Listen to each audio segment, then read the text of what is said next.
Om Swastiastu, Assalamualaikum warahmatullahi wabarakatuh, Shalom, Nama Budaya, dan Salam Harmoni.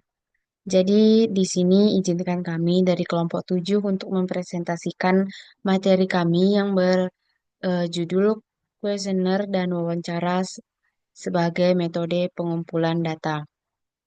Jadi sebelum kami memulai presentasi kami, ada baiknya kami untuk memperkenalkan diri kami terlebih dahulu. Yang pertama itu ada saya sendiri. Perkenalkan, nama saya Regina Putri Berusinurat dengan NIM 231101153 dan rekan saya. Perkenalkan, nama saya Elma Bro Ginting dengan NIM 23110111029. Saya kembalikan kepada rekan saya. Baik, yang pertama di sini kami akan membahas tentang pengertian yang dijelaskan oleh saya sendiri. Kuesioner dan wawancara digunakan secara luas dalam penelitian pendidikan untuk mengumpulkan data tentang fenomena yang tidak dapat diamati secara langsung oleh pengalaman batin, pendapat, nilai, minat, dan sejenisnya. Wawancara terdiri dari pernyataan lisan yang diajukan oleh pewawancara dan tanggapan lisan oleh pewawancara beserta penelitian. Wawancara biasanya melibatkan responden individu. Ada adanya peningkatan minat dalam melakukan wawancara kelompok, responden biasanya berbicara dalam bahasa mereka sendiri, kata-kata dan tanggapan mereka direkam oleh pewawancara, baik secara lisan maupun tertulis, pada audio rekaman video, melalui catatan tulisan tangan atau yang dihasilkan oleh komputer, dan dalam memori jangka pendek untuk pencetakan. Pewawancara sebagian besar memegang kendali atas situasi responden. Penjadwalan dengan peserta waktu dan tempat yang disetujui bersama dan kemudian mengendalikannya urutan langkah pernyataan sesuai dengan keadaan dan situasinya. Baik, selanjutnya akan dilanjutkan oleh rekan saya.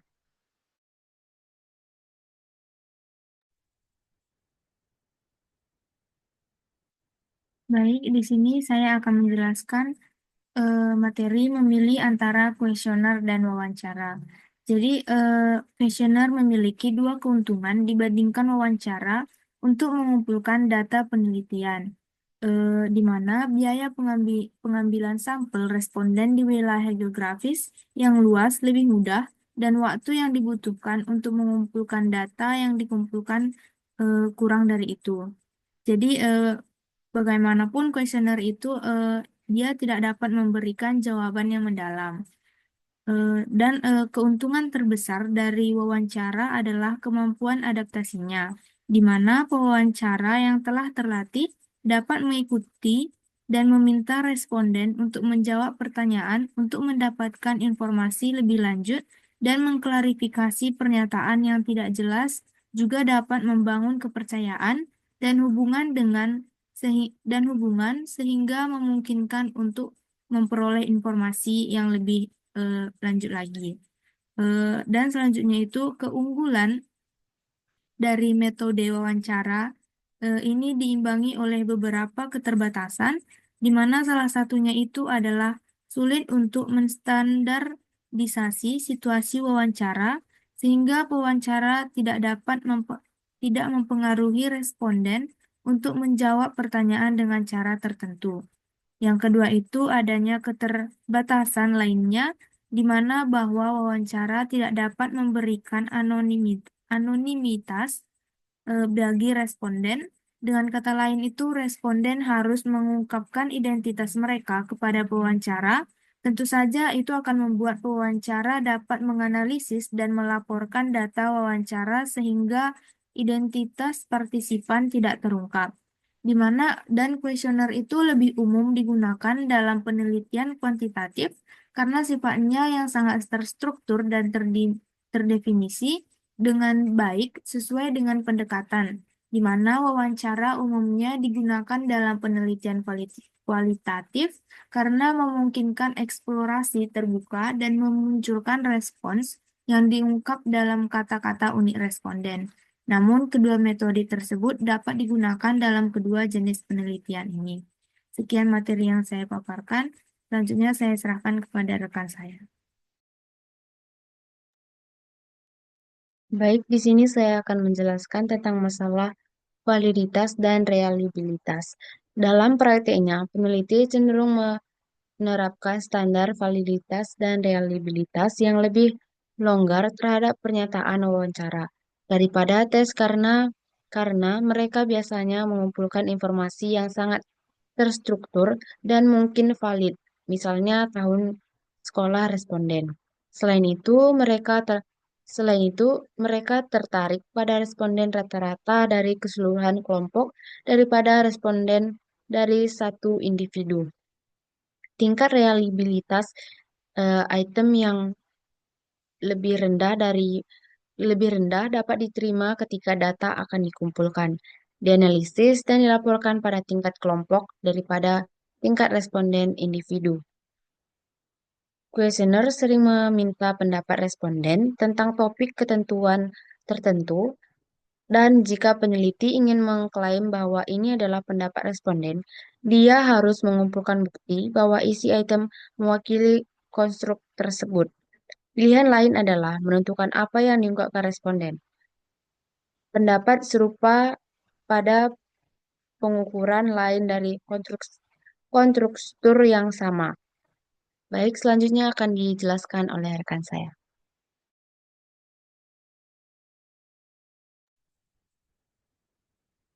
Baik, di sini saya akan menjelaskan survei penelitian, di mana istilah survei penelitian ini seringkali digunakan untuk menggambarkan penelitian yang melibatkan pemberian data survei atau wawancara, di mana tujuan survei ini adalah menggunakan kuesioner atau wawancara, mengumpulkan data dari sampel yang telah dipilih untuk mewakili populasi dan temuan analisis itu data dapat digeneralisasi.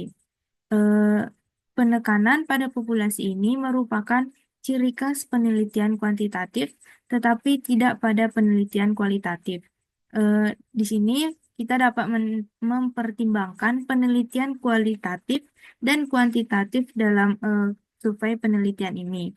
Eh, Sebagai di mana kita penggunaan kuesioner dan wawancara dalam penelitian. Demikian materi saya yang saya paparkan. Selanjutnya saya serahkan kepada rekan saya.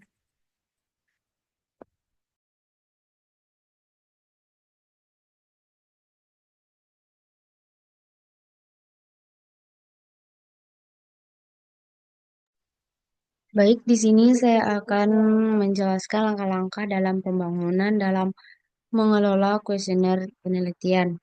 Yang pertama itu ada penetapan tujuan penelitian. Jadi, jadi para peneliti ini tertarik pada jalur menekankan semakin meningkatnya penekanan pada penelitian kualitatif dalam pendidikan tinggi. Mereka ingin menentukan siapa yang mengajar mata kuliah metode penelitian kualitatif, kontennya terkhusus mereka dan metode pengajaran mereka. Kuesioner mereka dirancang untuk memperoleh informasi seperti menanyakan tentang pelatihan dan latar belakang akademis responden kualitatif, profesi peneliti, isi kursus, persyaratan program, dan pers- persepsi fakultas tentang dan ide interaksi dengan mahasiswa yang sedang mengajar disertai penelitian kual- kualitatif. Baik, yang selanjutnya itu ada eh, langkah kedua, memilih sampel. Setelah setelah tujuan penelitian atau hipotesis eh, jadi di sini kita harus mengidentifikasi target, mendapatkan populasi dari mana sampel kita akan dipilih, dan teknik pengambilan sampel ini atau teknik-teknik yang dijelaskan. jika dan informasi yang diinginkan. Misalnya, seseorang mahasiswa pasca pasca sarjana mencari data keuangan sekolah kebijakan, mengirimkan kuesioner kepada kepala sekolah dasar dan menengah. Banyak dari kuesioner yang dikembalikan tidak lengkap dan hanya sedikit fakta signifikan yang diinginkan. Kuesioner ini gagal karena pada saat itu pengawas sekolah dan spesialis menangani sebagian besar masalah yang berkaitan dengan keuangan sekolah. Dalam penelitiannya, dalam pe- dalam penelitian ini, para peneliti memperoleh akses ke milis untuk jurnal Jurnal Internasional Studi Kualitatif dalam Pendidikan yang merupakan jurnal utama melakukan penelitian kualitatif. Mereka kemudian mengirim salinan kuesioner mereka ke eh, profesor yang tercantum dalam jurnal tersebut. Baik, yang selanjutnya itu ada yang ketiga itu kuesioner. Jadi, kuesioner itu pedoman penyusunan kuesioner itu ada yang pertama, boleh kuesioner sesingkat mungkin. Yang kedua, jangan menggunakan istilah teknis, jargon, atau istilah rumit yang mungkin tidak dipahami responden. Yang ketiga, hindari penggunaan kata kuis atau daftar periksa pada formulir. Yang keempat, buatlah kuesioner menjadi menarik dengan teknik seperti menggunakan kertas tinta berwarna cerah dan laser. Yang kelima, ada aturan item-item tersebut sehingga mudah dibaca dan diselesaikan. Dan selanjutnya itu ada ano- anonimitas. Pada sebagian besar studi pendidikan, responden diminta untuk mengidentifikasi diri mereka sendiri. Namun, anonimitas mungkin diperlukan jika informasi yang diminta sangat pribadi atau mengancam. Pernyataan misalnya praktisi yang menangani perilaku seksual mungkin akan menerima tanggapan yang lebih jujur jika responden tetap anonim. Pernyataan misalnya praktisi yang menangani perilaku seksual mungkin akan menerima tanggapan yang lebih jujur jika responden tetap anonim. Yang selanjutnya itu ada formulir barang kuesioner tentang pengajaran penelitian kualitatif, dan kuantitatif dimulai dengan mewawancarai beberapa peneliti kualitatif pelatihan dan pelatihan dan pengajaran. Mereka menggunakan informasi wawancara untuk membangun pernyataan percontohan terbuka dan mengirimnya ke 6 profesor peneliti kualitatif. Umpan balik menunjukkan bahwa pernyataan terbuka menarik, tetapi memakan waktu. Ada kekhawatiran bahwa hanya sedikit profesor yang mau meluangkan waktu 1 jam atau lebih untuk menyelesaikan kuesioner tersebut. Pada umpan balik ini, para peneliti mendesain ulang kuesioner menjadi format tertutup dengan opsi terbuka dan yang disertai pada sebagian besar item. Baik, yang selanjutnya itu ada mengukur sikap. Kuesioner umumnya berisi item yang masing-masing memunculkan sedikit informasi yang berbeda.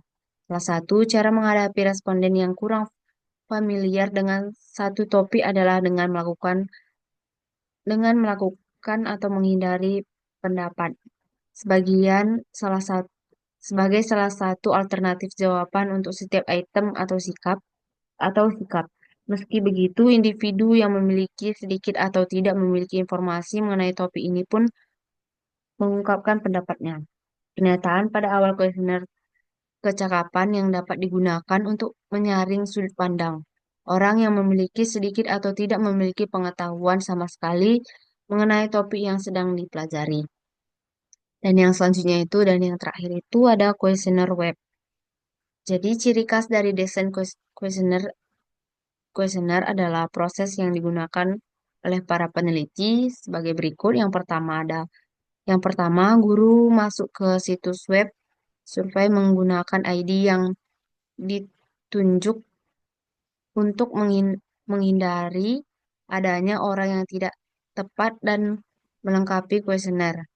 Saat masuk, para guru mengakui menekan persetujuan mereka untuk perspektif, untuk berpartisipasi. Yang kedua itu, guru memberikan respon terhadap item skala skala like dan item formulir tertutup dengan mengklik tombol radio atau fitur halaman web. Mereka menanggapi item urutan peringkat dengan memasukkan angka dan membuka item formulir dengan mengetik respon. Setelah kuesioner selesai diisi, guru mengetik tombol submit yang mengirimkan data mereka ke server web peneliti. Jika seorang guru mengelik ini item tanpa menyelesaikan seluruh kuesioner, perangkat lunak web menginformasikan guru mengenai item mana yang masih memerlukan penyelesaian. Dan yang keempat, data kuesioner diamankan ke server web peneliti sehingga hanya tersedia bagi mereka dan program server web. Yang kelima, karena data mentah dalam membentuk elektronik, maka memungkinkan untuk mengimpornya langsung ke perangkat lunak statistik untuk analisis.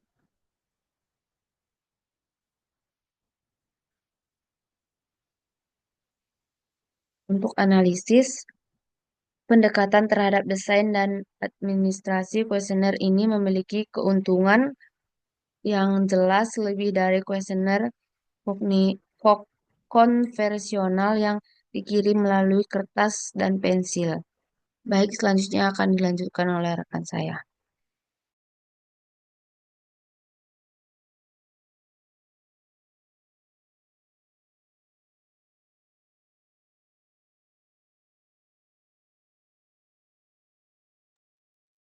Baik, di sini saya akan menjelaskan yang keempat itu ada uji coba kuesioner, di mana kita itu harus melaksanakan uji coba kuesioner secara menyeluruh sebelum menggunakannya dalam penelitian kita. Di mana uji coba ini harus mencakup sampel individu dari populasi tempat kita melakukan penelitian. Kita harus merencanakan untuk menarik responden. Selain itu, bentuk uji coba kuesioner harus menyediakan ruang bagi responden untuk memberikan kritik dan rekomendasi guna meningkatkan kuesioner. Strategi uji coba lain yang berguna adalah meminta responden untuk menyatakan dalam pernyataan mereka sendiri kata-kata apa yang mereka pikirkan tentang arti setiap pertanyaan. Pertanyaan tersebut harus direvisi dan diuji ulang sehingga dapat dipahami secara akurat oleh semua atau sebagian besar anggota sampel uji coba. Eh, Tingkat respon lebih tinggi untuk kuesioner pendidikan karena biasanya ditujukan pada kelompok yang homogen dan ini memungkinkan untuk menyiapkan permohonan khusus untuk berpartisipasi yang kemungkinan besar efektif. Jika kita menerima tanggapan dari 66% dari sampel uji coba, kita mungkin harus membuat perubahan dalam kuesioner atau dalam prosedur administrasi sebelum kuesioner dikirimkan kepada partisipasi di studi utama kita. Eh, di sini uji coba kuesioner yang digunakan eh, dan web itu dikatakan tidak berhasil. Wawancara dan pertanyaan survei berikutnya muncul dari pengalaman sendiri dan dari membaca dari beberapa sumber yang tersedia tentang pengajaran penelitian kualitatif. Di sini komentar para peneliti itu sangat memperkuat keinginan untuk melakukan uji coba kuesioner eh, di sebelum kita mendistribusikannya. Yang kelima itu ada prakontak sampel. di mana para peneliti itu menemukan bahwa menghubungi responden sebelum mengirimkan kuesioner meningkatkan laju respon, di mana prakontak melibatkan para peneliti yang mengidentifikasi diri mereka sendiri, mendiskusikan tujuan penelitian, dan meminta kerjasama. Prakontak ini dapat dilakukan dengan bentuk surat, kartu pos, atau panggilan telepon, namun beberapa bukti menunjukkan eh, bahwa melalui panggilan telepon, di mana telepon kontak adalah yang paling efektif, di mana responden juga dapat diminta untuk mengembalikan kartu pos dikirimkan melalui pos kepada mereka yang menunjukkan kesediaan mereka untuk bekerja sama. Prakontak ini mungkin efektif karena memberitahu responden tentang peristiwa yang akan terjadi, kedatangan kuesioner, sehingga mengurangi kemungkinan kuesioner tersebut akan dibuang seperti sampah. Eh, Akhirnya, setelah setuju untuk bekerja sama, responden berada di bawah tekanan psikologis tertentu untuk melakukan jika ketika kuesioner kita itu telah tiba. Selanjutnya, yang keenam itu menulis surat menulis surat lamaran, di mana tujuan utama dari surat lamaran ini adalah melakukan survei kuesioner adalah untuk mendapatkan tingkat pengembalian yang tinggi, di mana kita mengetahui studi yang tingkat pengembaliannya serendah 20%, sehingga hampir mustahil untuk menggeneralisasikan data sampel ke populasi yang ingin diwakilinya. Karena surat pengantar yang disertakan pada kuesioner itu sangat mempengaruhi hasil perputaran, harus dirancang dengan hati-hati. Surat itu harus singkat, tetapi harus menyampaikan berisi informasi dan kesan. Tujuan penelitian itu harus dijelaskan sedemikian rupa, meyakinkan responden bahwa penelitian ini penting dan jawaban mereka penting, menggunakan kuesioner yang mencakup pertanyaan sensitif atau berpotensi mengancam. Dalam hal ini, kita harus memberikan deskripsi spesifik tentang bagaimana kerahasiaan akan dijaga. Demikian, eh, selanjutnya yang ketujuh itu ada menindaklanjuti dengan non-responden. eh, Mungkin beberapa hari setelah batas waktu yang telah ditentukan itu dalam surat lamaran, sebaiknya kita menghubungi responden dengan mengirimkan surat tidak lanjut disertai dengan salinan lain dari kuesioner, amplop lain yang ditujukan kepada kita karena surat lamaran asli kita tidak sesuai dengan kode. Bagi kelompok yang bukan responden, tidak ada gunanya untuk mengirim surat yang sama lagi. Di sini kita harus mencoba pendekatan yang berbeda dalam keinginan untuk bekerja sama. Misalnya, jika untuk ulasan tentang orang-orang yang menawarkan hadiah tunai dan premi, kita harus melakukan stimulating responses.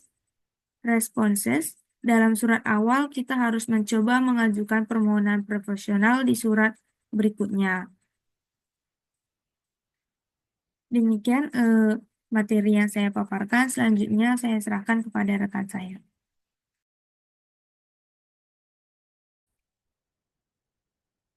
Baik, jadi di sini saya akan selanjutnya menjelaskan tentang langkah-langkah dalam mempersiapkan dan melaksanakan wawancara penelitian. Jadi yang pertama itu menentukan tujuan wawancara. Langkah pertama dalam sebuah penelitian yang akan menggunakan wawancara untuk mengumpulkan data penelitian adalah mengidentifikasi tujuan dari wawancara. Tujuan akan menentukan sifat wawancara karena tujuan yang berbeda memerlukan tingkat struktur jenis pertanyaan dan wawancara yang berbeda.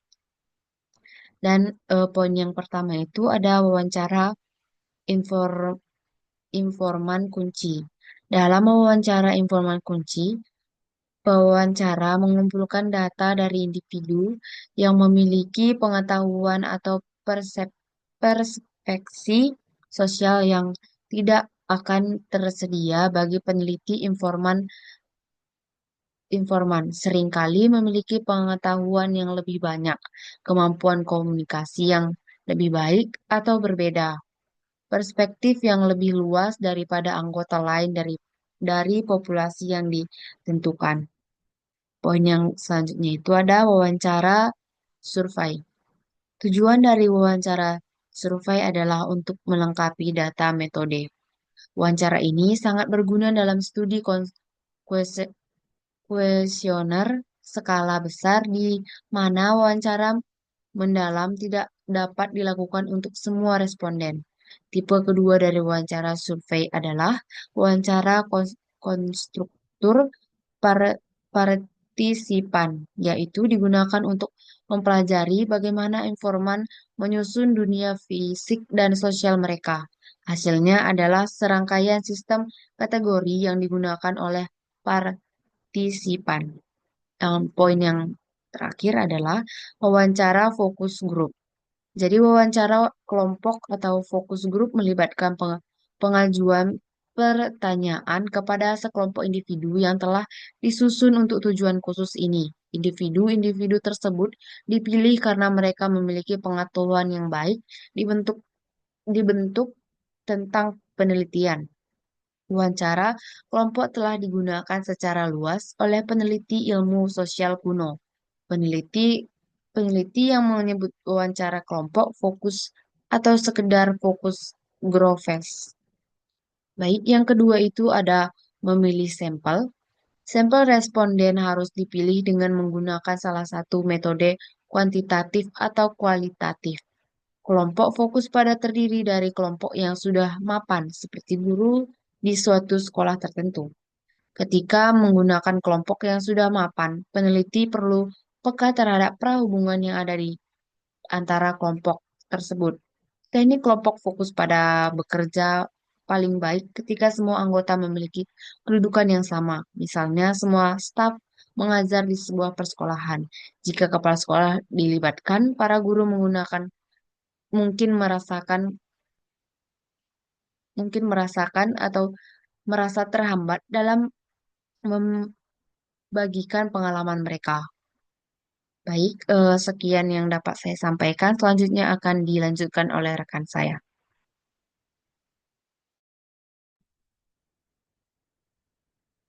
Baik, di sini saya akan menjelaskan yang ketiga itu ada mendesain format wawancara, di mana dalam penelitian kuantitatif, wawancara itu umumnya disusun untuk mengekspos semua responden pengalaman yang hampir identik. Oleh karena itu, pembukaan, pernyataan wawancara, dan penutup catatan harus ditentukan secara hati-hati terlebih dahulu untuk memastikan bahwa data dari semua responden eh, dapat dibandingkan secara bermakna. Namun, dalam penelitian kualitatif wawancara, formatnya tidak terstruktur dengan ketat karena tujuan peneliti adalah untuk membantu responden menekankan pandangan mereka tentang suatu fenomena dengan istilah mereka sendiri.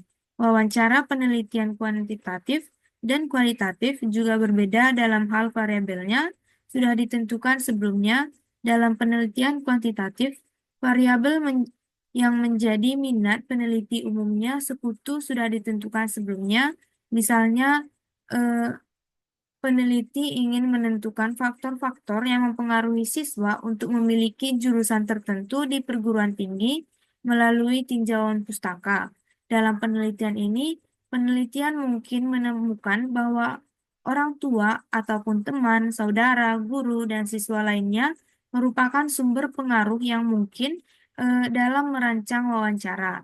Jika penelitian serupa dilakukan dari perspektif penelitian kualitatif, mungkin ada literatur yang mendukung.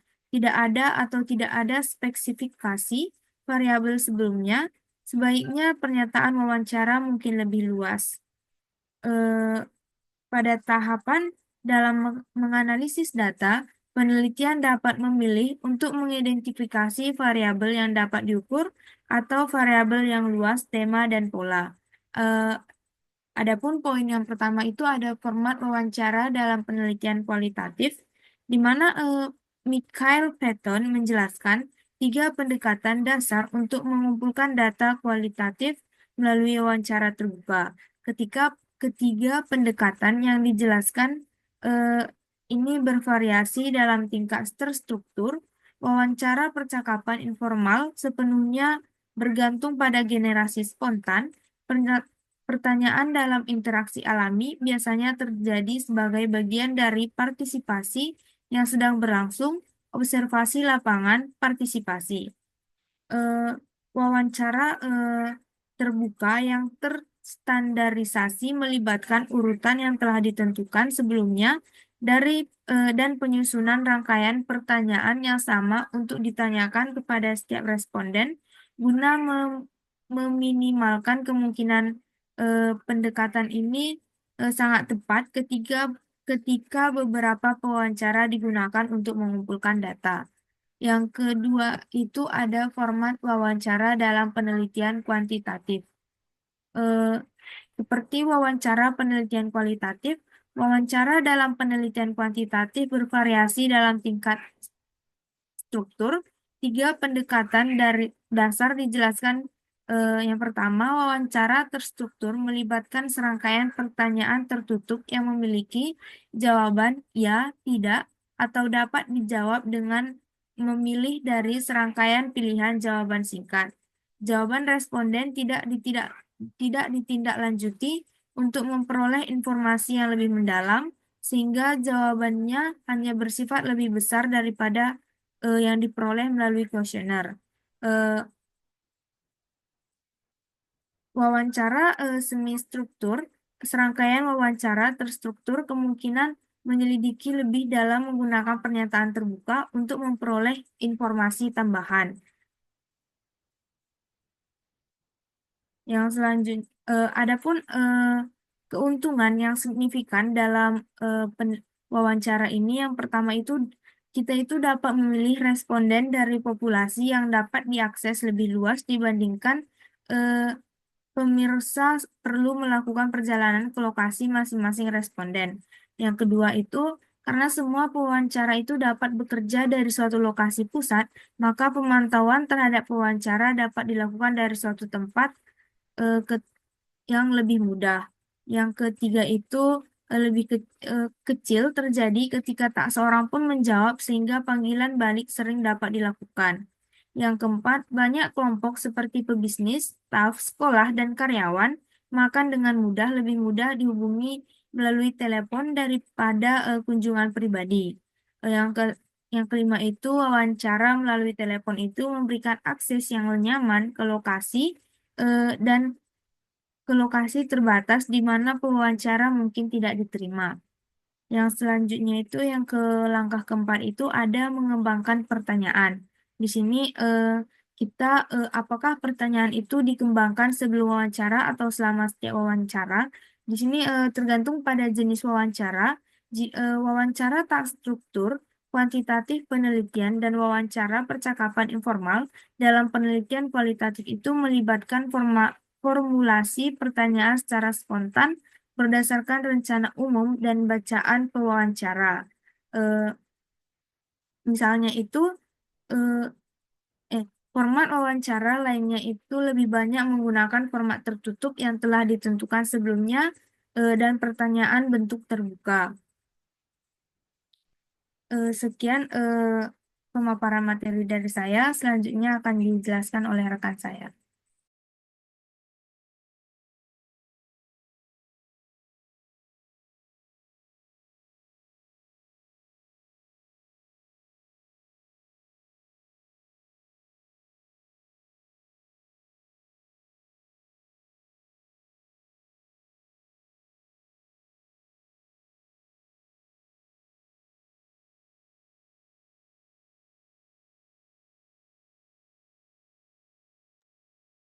Baik, di sini saya akan menjelaskan yang poin kelima, yaitu memilih dan melatih pewawancara. Kriteria seleksi yang paling penting adalah kemampuan wawancara untuk berhubungan responden secara positif. Seorang yang diwawancarai yang mungkin melakukan pekerjaan wawancara. Seperti guru yang sukses mungkin sama sekali tidak cocok untuk mewawancarai remaja hamil yang belum menikah. Terdapat bukti yang menunjukkan bahwa mencocokkan pewawancara dan responden pada variabel tersebut dan faktor-faktor seperti kelas sosial, ras, usia, dan jenis kelamin mungkin besar akan menghasilkan responden yang lebih valid. Jenis kelamin mewawancara jenis kelamin mewawancarai menjadi perhatian khusus bagi beberapa peneliti. Mereka dan laki-laki dan perempuan secara tradisional telah terlibat terlibat terutama dalam pola hubungan. Pola-pola ini dapat mempengaruhi hubungan pewawancara dan responden, terutama ketika pewawancara adalah laki-laki dan responden adalah perempuan. Yang poin pertama itu ada responden sebagai pewawancara.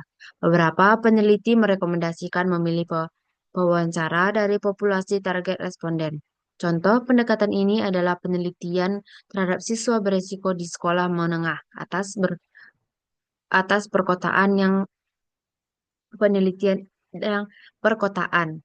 Penelitian ini melibatkan perspektif etnografi dan wawancara adalah metode utama pengumpulan data koleksi. Dalam merancang penelitian, peneliti utama atau contohnya itu adalah Farrell kesulitan mencatat kesulitan seseorang seorang akademik kulit putih kelas menengah setengah baya mengumpulkan data dalam lingkungan sosial sebagian besar terdiri dari remaja kulit hitam dan Hispanic berpenghasilan rendah. Farrell menangani dengan permasalahan tersebut dengan merekrut siswa dari populasi target atau siswa yang diidentifikasi sebagai berisiko putus sekolah untuk bertugas sebagai pewawancara. Tujuan siswa mengumpulkan data wawancara dan juga beradaptasi dalam analisis data. 3 dari siswa yang bekerja selama durasi proyek tersebut terdaftar sebagai rekan penulis artikel jurnal yang melaporkan temuan studi. Dan poin yang selanjutnya itu adalah pelatihan pewawancara. Setelah pewawancara dipilih, semua pewawancara harus diberi pelatihan. Jumlah pelatihan data yang dibutuhkan akan semakin besar seiring dengan meningkatnya durasi wawancara dan menurunnya struktur. Pelatihan biasanya dilakukan dalam 2 tahap. Pada tahap pertama, peserta dilatih mempelajari paduan wawancara dan pelajaran tentang kondisi wawancara, misalnya logistik, dukungan, dan diperlakukan, dan perlindungan, topik yang sedang diselidiki.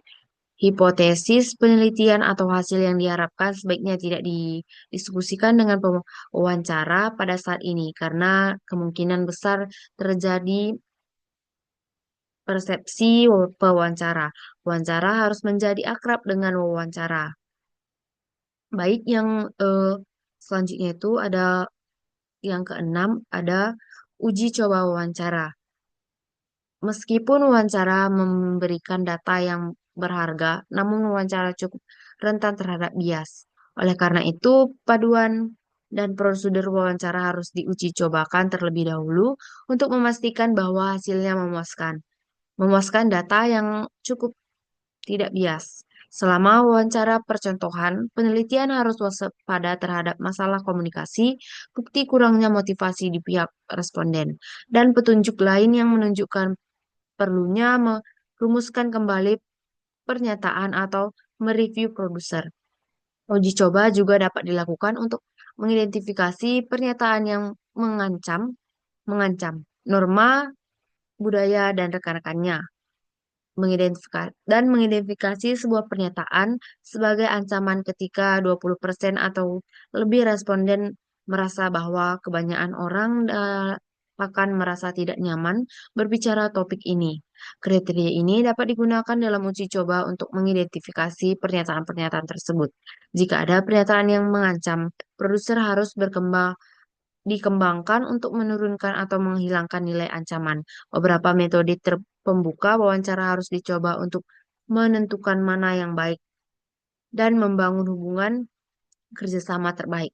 Peneliti juga harus mengevaluasi metode pencatatan dan wawancara, menentukan apa informasi yang diberikan cukup direkam, apa metode perekaman menyebabkan jeda yang berlebihan dalam situasi wawancara, dan apa metode pengodean dan analisis data wawancara sudah tepat.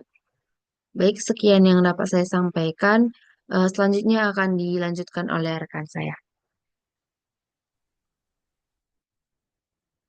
Baik, di sini saya akan menjelaskan langkah yang ketujuh itu yaitu melakukan wawancara, di mana para peneliti itu telah menemukan bahwa perilaku pewawancara yang mempengaruhi kualitas data dihasilkan dari metode wawancara.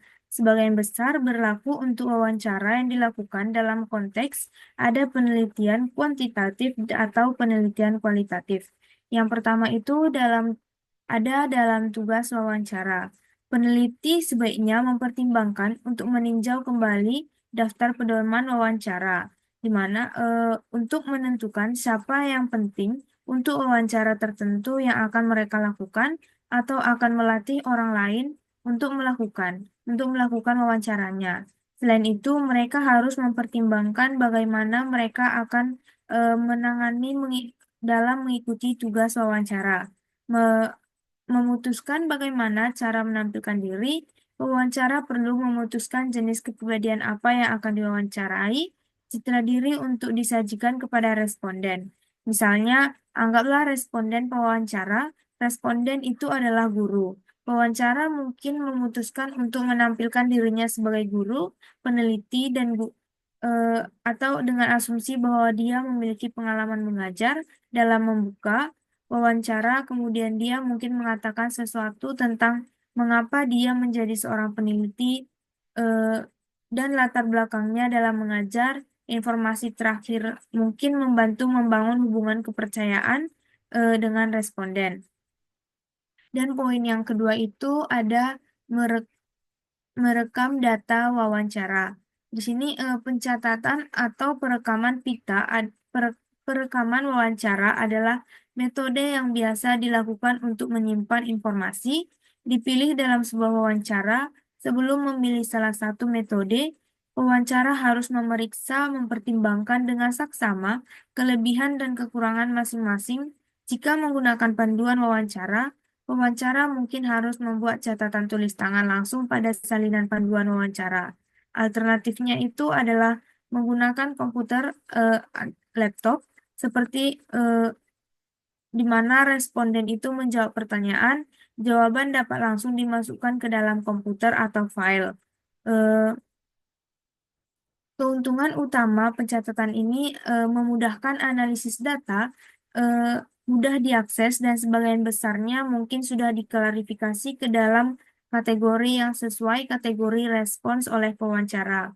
Mungkin ada juga kerugiannya, yaitu dari pencatatan adalah dapat mengganggu efektivitas komunikasi. Eh, Dan langkah yang kedelapan itu, yang terakhir itu ada menganalisis data wawancara. Di sini kita harus menganalisis tanggapan terhadap pertanyaan wawancara tertutup bersifat mudah, biasanya untuk menghitung persentase responden yang menunjukkan setiap opsi respons untuk setiap item. Eh, Sekian materi pemaparan dari saya. Jika selanjutnya saya serahkan kepada rekan saya.